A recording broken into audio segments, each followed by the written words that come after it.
For days, reporters had been waiting. Cameras were allowed only outside the building, but even from there, you could feel the tension building, slow and steady, like a storm gathering over open water. Every journalist sensed something significant was coming. Every attorney whispered quiet predictions in the hall, and every spectator wondered whether Deborah Roberts would finally speak for herself after days of speculation and controversy swirling through the media. The lawsuit had grown into a national spectacle, one of those moments when the public conversation seemed larger than the people involved. By the time the hearing began, the courthouse felt less like a simple legal setting and more like the final act of a global story. And when Deborah finally rose from her seat, everything, and I mean everything, stopped. Even the faint murmuring in the back rows faded instantly. The silence that followed carried its own weight, thick and ceremonial, as though the entire room understood the importance of the moment before a single word was spoken. If there's one thing people consistently say about Deborah Roberts, it's that her presence is unmistakable. She doesn't rely on volume. She doesn't perform. She doesn't need theatrics. Her power comes from something quieter, more grounded, an inner steadiness built through decades of telling the truth, reporting with compassion, and carrying herself with dignity, no matter the circumstance. The moment she stood, people instinctively straightened, as if pulled upright by the sheer authority of her composure. Her posture was elegant, but not rigid. Her expression calm, but not detached. Her movements deliberate, each one conveying that she was fully prepared, not rehearsed, not defensive, simply ready. One witness later said it felt like watching a masterclass in calm courage.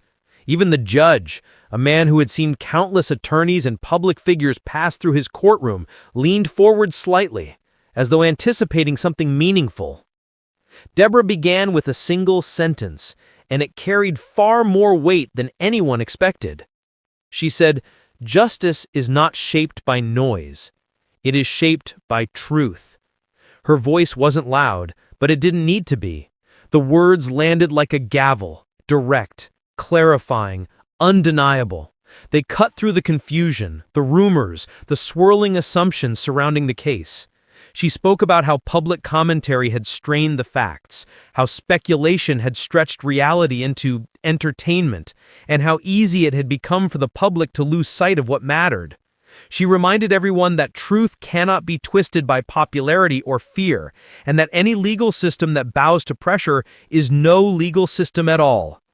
Her tone remained steady, controlled, almost gentle, but her message was unmistakably fierce. People held their breath because they understood they were witnessing something rare, a moment of clarity in a sea of chaos. As Deborah continued, she shifted from the immediate issues of the case to the broader principles beneath it, principles she had spent a lifetime reporting on, defending, and teaching by example. She spoke about the responsibility of every person involved, lawyers, journalists, citizens, to protect truth even in moments when emotion threatens to smother reason. She emphasized that justice must protect the vulnerable, not the loudest voices, not the most influential, but the people with the most to lose.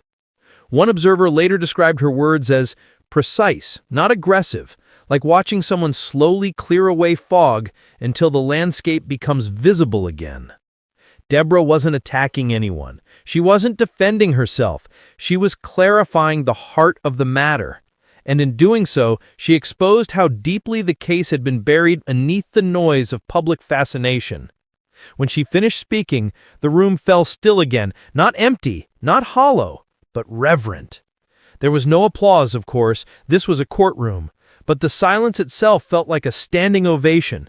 You could feel the respect settle over the room like a blanket. The judge looked contemplative, perhaps even moved. Attorneys exchanged glances, some impressed, some surprised, some visibly unsettled by how completely Deborah had reframed the entire narrative in just a few minutes. The journalists in the back row hesitated, unsure where to begin. They weren't just covering legal statements anymore. They had witnessed a moment of truth, delivered with grace. Those who were present say they will never forget the emotional tone, that it was the kind of moment that makes you reconsider what justice actually means, what it demands, what it requires from each of us. What made Deborah Roberts' statement so extraordinary was that it didn't end when she sat down. It echoed. It spread outward across news broadcasts, social media, commentary from legal analysts and journalists who praised her for restoring dignity and clarity to a situation that had been drifting into sensationalism. Many described her words as a reset button for the entire case, a reminder that law is not entertainment, and that treating it as such undermines its foundation. Looking back, this may become one of the defining moments not only of the lawsuit, but of Deborah Roberts' public legacy. Not because it was dramatic or theatrical, but because it was honest. Her words lifted the conversation out of controversy and anchored it in principle. She didn't just defend justice, she reignited its meaning. Her statement will likely be quoted in classrooms, legal discussions, ethics panels, and interviews for years to come. It marked a turning point, one that reminded the world why voices like hers are essential in moments clouded by noise. Thank you for watching this in-depth breakdown of one of Deborah Roberts' most powerful public moments.